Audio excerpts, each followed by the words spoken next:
Most people leave the hospital thinking everything went fine. They got their medication, they got their discharge papers, they shook the doctor's hand and said, "Thank you." And then, 2 weeks later, they're back in the emergency room. Not because the doctor made a mistake, not because their condition was untreatable, but because nobody told them what to ask. Here's something that most people don't know. Hospitals in the United States are required to discharge you as quickly as possible, not because they don't care about you, but because of how the billing system works. The faster you leave, the better it looks on paper. And in that rush, and that quiet, invisible rush, critical information gets left out. Information about your medication, information about your follow-up care, information about what warning signs to watch for at home. And you, a smart, experienced adult who has lived through more than most people half your age, you walk out that door not knowing what you didn't ask. That's not your fault. Nobody handed you the list until today. These are not complicated medical questions. You don't need a medical degree to ask them, but they are the exact questions that change outcomes. The questions that turn a confusing hospital stay into something you actually understand and control. Some of these questions will surprise you. One of them, the last one, might genuinely change how you think about hospitals forever. Stay with me, because this is important. If you're new here, and this kind of honest, practical health information is something you want more of, go ahead and hit that subscribe button right now. We publish videos like this every week, and they're all made with one person in mind: you. She's sharp, she's funny, and she raised 3 kids on her own after her husband passed. She's not a woman who gets pushed around. But when she was admitted to the hospital last spring for what turned out to be a urinary tract infection that had spread, she found herself lying in a hospital bed while nurses came in and out. Technicians hooked things to her arms, and someone wheeled in a machine she didn't recognize. Nobody explained anything. She didn't want to seem difficult. She didn't want to slow anyone down. She told herself, they're professionals, they know what they're doing. And they did know what they were doing. But Margaret didn't. Later, she found out she had been given a medication she was mildly allergic to, something that was clearly noted in her file, because in the rush of a busy shift, someone hadn't reviewed her full chart before administering it. The reaction wasn't life-threatening, but it added 2 days to her hospital stay and left her feeling shaky and exhausted for a week after she got home. When her daughter asked what happened, Margaret said, "I just didn't want to be a bother." Here's the truth: you are never a bother when you ask about your own body. Every procedure, every medication, every test, you have the right to know exactly what it is and exactly why it's being done. Not a vague answer, not a rushed explanation, a real one in plain English that you actually understand. The question to ask is simple. Before you do that, can you tell me what it is and why I need it right now? That one sentence, asked calmly, without confrontation, creates a pause. It forces the person treating you to stop, look at you as a human being, and explain themselves. And sometimes, in that pause, they catch something. A notation they missed, a flag in your chart, an allergy, a medication you're already taking that doesn't mix well with what they're about to give you. Margaret wishes she had asked it. You don't have to make the same choice she made.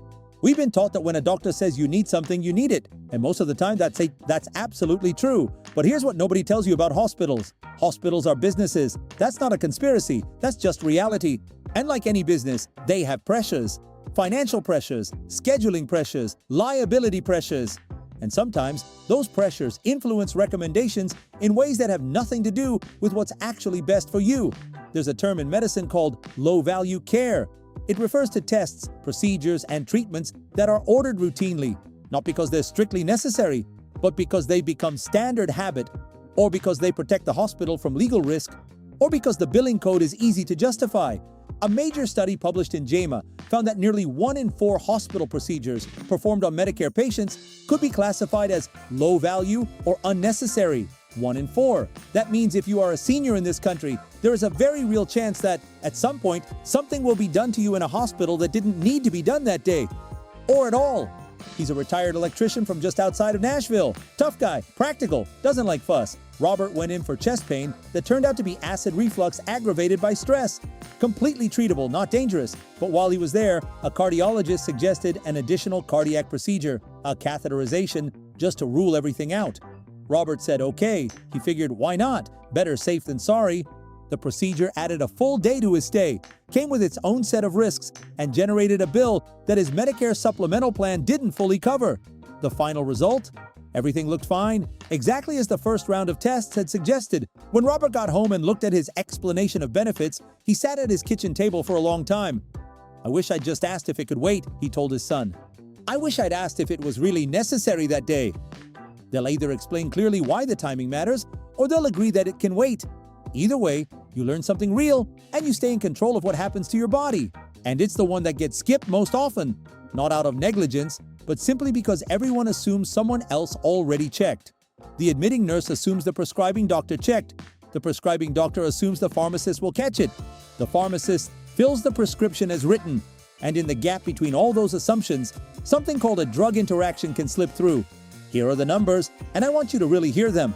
Adults over 65 represent about 15% of the population in this country, but they account for more than 30% of all prescription drug use. The average senior takes somewhere between 4 and 7 medications every single day, and the more medications you take, the more complex the interaction picture becomes. It doesn't grow in a straight line, it grows exponentially. 4 drugs don't just have 4 possible interactions, they have 6. 7 drugs have 21 possible combinations. The majority of harmful drug interactions are entirely preventable if someone asks the right question at the right time. She takes 5 medications every morning without fail. She has a little pill box with the days of the week on it that she's used for 12 years. When Dorothy was hospitalized for a fall that fractured her wrist, she was in a lot of pain. The hospital prescribed a strong anti-inflammatory to help manage the swelling and discomfort. What nobody checked or noticed in the rush of a busy weekend shift was that the anti-inflammatory interacted with one of her blood pressure medications in a way that caused her blood pressure to spike dangerously 2 days after she got home. Dorothy ended up calling 911 at 2 in the morning. Her neighbor found her on the kitchen floor. She was okay, eventually, but it was a terrifying night that didn't have to happen. When her doctor reviewed everything afterward, he shook his head and said, "This was preventable." Every medication, every supplement, every over-the-counter product, written down, on paper, in your bag. That list is one of the most powerful pieces of medical protection you own. Dorothy keeps hers laminated now, tucked inside her insurance card. She says she'll never go anywhere without it again. It tells us you want more content like this, and it helps other seniors just like you find this video when they need it most. The person who will walk in, check on them, and make the important decisions. That's not usually how it works. In most hospitals today, your regular doctor, your primary care physician, the one you've been seeing for 15 years, has almost no role in your hospital care. The moment you are admitted, your care is handed off to a different kind of doctor called a hospitalist. A hospitalist is a physician who works exclusively inside the hospital. They are competent, they are trained for this, but they don't know you. They know your chart, and your chart is not you. On top of that, in a teaching hospital, which includes many of the largest and most respected medical centers in the country, you may be seen by residents, interns, and medical students who are still in training. That's not necessarily a bad thing, but it means that the person making a decision about your care at 2 in the afternoon may have a very different level of experience than the person who made a decision at 9 in the morning. And here's what makes this even more complicated. Different specialists may be involved in your care. A cardiologist, a nephrologist, a pulmonologist, and they may not always be communicating with each other as clearly as you'd hope. Each one is focused on their area. Nobody is always looking at the full picture. A hospitalist, a pulmonologist, a cardiologist who came in because of something that showed up on a routine EKG, 2 nurses per shift, a respiratory therapist, a case manager, a social worker. At one point, Frank looked at his daughter and said, quietly, without any drama, "I don't know who's driving this car." His daughter went to the nurse's station and asked a simple question. And what she found was that 2 of the specialists had slightly different assumptions about Frank's discharge timeline, and neither had fully communicated with the other. It took 1 phone call between the 2 doctors to sort it out. But without that question, Frank might have sat in that hospital bed for an extra day, waiting on a decision that had already technically been made. The question to ask, early on the first day of any hospital admission, is this: who is the main doctor responsible for coordinating my care during this stay? Can I have their name? And is there a way to reach them directly if I have questions? Write the name down, put it on a piece of paper, and keep it on your bedside table. When someone new walks into your room and you don't recognize them, ask, "Are you part of my care team? What's your role?" You are not being difficult. You are being responsible. Frank's daughter still has that piece of paper. She carries it as a reminder that in a hospital, someone has to be the keeper of the big picture. And if nobody else is doing it, that someone has to be you, or the person who loves you most. Because this topic makes a lot of people feel things they don't always expect to feel inside a hospital room. Embarrassment, shame, a sense that asking about money somehow means you don't trust your doctors, or that you're being ungrateful, or that you're putting a price tag on your own health. Let me say this clearly. Asking about cost is not shameful. It is smart, and it is your right. Here are the numbers that matter. medical debt is the #1 cause of personal bankruptcy in the United States. And among Americans over 65, people on fixed incomes, people who have spent decades building modest savings, people who worked hard their whole lives, a single, unexpected hospital bill can wipe out years of careful planning. Medicare covers a lot, but it does not cover everything. And the gap between what Medicare covers and what a hospital charges can be thousands of dollars, sometimes tens of thousands, for a single stay. Here's what makes this worse. Hospital billing is one of the least transparent systems in the modern American economy. The same procedure can cost dramatically different amounts depending on how it's coded, which facility performs it, whether the anesthesiologist is in-network even when the hospital is, and dozens of other factors that nobody explains to you while you're lying in a hospital bed in a paper gown. They own their home, they have savings, they planned carefully. Gene had a hip replacement, scheduled surgery, not an emergency. Everything went according to plan medically. He was in and out in 2 days. The surgeon was excellent. The recovery went smoothly. And then the bill arrived. The surgeon was in network. The hospital was in network.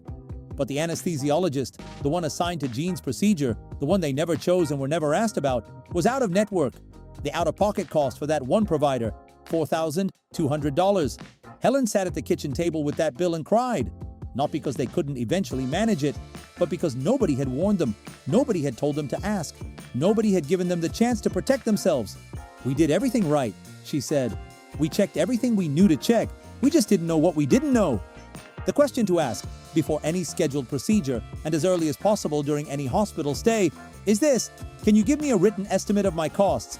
Confirm that every provider involved in my care is in network with my insurance, and tell me who I should speak with if I have billing concerns before I'm discharged.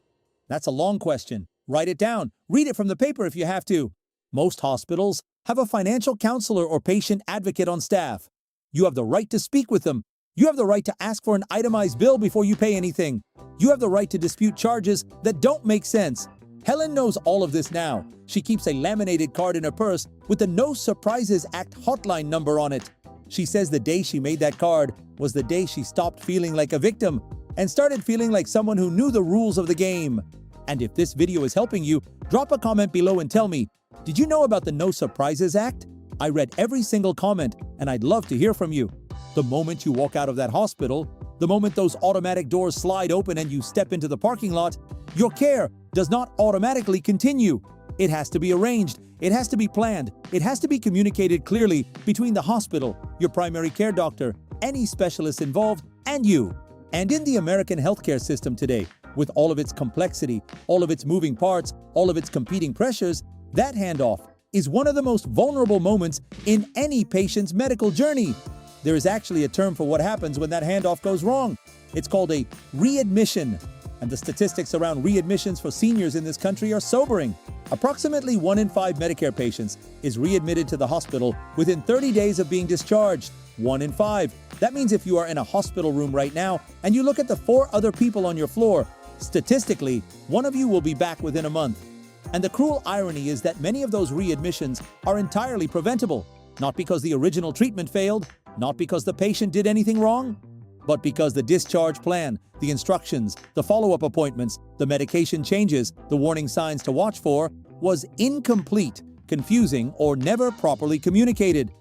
Walter was hospitalized for congestive heart failure, a serious condition but one that is very manageable with the right follow-up care. He was discharged on a Thursday afternoon. He was handed a folder of papers at the nurse's station. Someone went through it quickly, maybe 5 minutes, maybe less. Walter nodded along. He was tired. He wanted to go home. He signed where they told him to sign. In that folder was a list of medications, including 2 new ones he had never taken before. There were instructions about fluid intake and daily weigh-ins that were critical for managing his condition. There was a recommendation to see his cardiologist within 7 days. Walter got home, put the folder on his kitchen counter, and went to bed. He never made the cardiology appointment. Not because he didn't care, but because nobody had actually scheduled it for him. The discharge paper said, follow up with cardiologist within 7 days, but no appointment had been made. He assumed it would be called in. Nobody called. 11 days later, Walter called 911 from his living room floor. He survived. He recovered. He is okay. But when his daughter flew in from Seattle and sat with him in that hospital room for the second time in 2 weeks, she held his hand and said, "Dad, why didn't you call someone?" And Walter looked at her and said something that has stayed with me Since I first heard a story like his, nobody told me I was supposed to. And then add this. Is there a nurse or care coordinator I can call in the first 48 hours if I have questions once I'm home? Many hospitals now have transitional care programs specifically designed to bridge that gap between discharge and your first follow-up appointment. A phone call, a home visit, a nurse navigator who checks in on you, but you often have to ask for it. Walter knows that now. His daughter printed his discharge checklist and taped it to his refrigerator. It has his cardiologist's direct number, his pharmacy's number, the hospital's after-hours nurse line, and it has one sentence at the top, written in her handwriting. You are allowed to ask for help. Everything we've talked about so far has been practical, important, potentially life-changing in very concrete ways. Questions about medication, questions about cost, questions about who's in charge and what happens after you go home. Those questions protect your body and your finances. This last question protects something else. It protects your dignity. There comes a moment in some hospital stays, not all of them but some, where a decision has to be made. A real decision, not about a test or a medication or a billing code. A decision about what comes next, about whether to pursue an aggressive treatment or a gentler one, about whether a surgery is worth the risk at your age and with your particular health history, about what quality of life means to you, not in the abstract, but right now, in this room, with this diagnosis. These are the conversations that doctors are trained to have, but they are also the conversations that, in a busy hospital, with a physician who has 16 other patients and a charting system that demands constant attention, can get compressed into 5 minutes of clinical language that leaves you nodding along without truly understanding what you just agreed to. And older patients, people who grew up in a generation that respected authority, that didn't question doctors, that said thank you and yes sir, even when they were confused or scared, are particularly vulnerable in those moments. Not because they are weak, because they are kind, because they were raised to be polite, because somewhere deep down they believe that asking too many questions makes them difficult, makes them a burden, takes time away from someone sicker than them down the hall. I want to speak directly to that feeling right now. You are not a burden. Your questions are not an inconvenience. Your life is not less important because you are over 60. And there is one question, simple, human, and quietly powerful, that can break through the clinical distance of a difficult medical conversation and bring you the honest answer you actually need. Let me tell you about a woman named Evelyn. Evelyn is 80 years old. She is a retired school teacher from outside of Atlanta. She taught 3rd grade for 31 years. She has a garden. She bakes on Sundays. She has 7 grandchildren whose names she knows and whose birthdays she never misses. Evelyn was diagnosed with a serious cardiac condition during what she thought was a routine hospitalization for fatigue. The cardiologist came in and explained her options. There were 2 paths: an aggressive surgical intervention with significant risks, given her age and her overall health, or a more conservative management approach with medications and lifestyle changes. The cardiologist was not unkind, but he spoke quickly. He used words Evelyn didn't fully understand. He had a resident with him who was taking notes. The whole conversation lasted about 8 minutes. When he finished, he looked at Evelyn and said, "Do you have any questions?" And Evelyn, who had been a teacher for 31 years, who had spent her career making sure children understood things before she moved on, did something that surprised even herself. She looked at that cardiologist and said, "Doctor, if I were your mother, sitting in this bed right now, what would you tell me to do?" The room got quiet. The resident stopped typing. And the cardiologist, this busy, clinical, efficient man, pulled a chair from the corner of the room, sat down next to Evelyn's bed, and spoke to her for 22 minutes. He told her what he would tell his mother. He told her what the surgery really involved at her age, what the recovery looked like, what the statistics actually meant for someone with her specific profile. He told her about the conservative approach, not as a lesser option, but as a genuinely reasonable choice, depending on what mattered most to her. He asked her what mattered most to her. She told him her garden, her grandchildren's birthdays, Sundays. Together they made a decision, not a clinical decision, a human one. Evelyn went home 4 days later. She chose the conservative approach. She is doing well. She planted tomatoes last spring. And she says that the 22 minutes after she asked that one question were the most important 22 minutes of her entire hospital stay. You have things that matter to you. You have a garden, you have grandchildren, you have Sunday mornings, and the decisions being made about your body deserve to be made with that full picture in mind. Ask that question.